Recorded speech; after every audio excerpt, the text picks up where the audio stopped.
This is how I made the lemon color popcorn. I don't want a deep lemon, I just want it light, and I want it in a small quantity.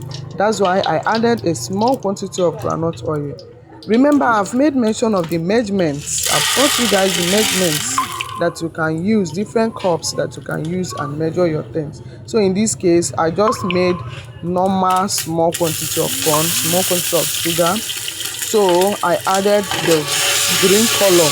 Remember, if you're making a strawberry popcorn, they have Foster Clarks. That Foster Clarks has different colors. They have green, they have blue, they have brown, they have red.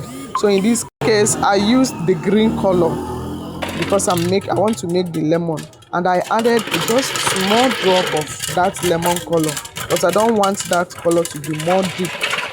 If you don't have this machine, you can always carry it up like this and shake it properly.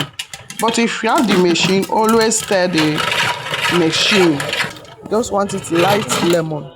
So if I add more, it will turn green. So if you want to make the green color, you add more. So now the popcorn is done. Look at it. It's just a light lemon. I don't want it deep. So I sprinkled a small quantity of milk. This is just how to make the lemon color or the green color. If you want it more greenish, you add more quantity of that Foster Clarks, depending on the quantity of corn you are making. So this is how to make the lemon color. I want to make use of it. I want to use it for my rainbow popcorn.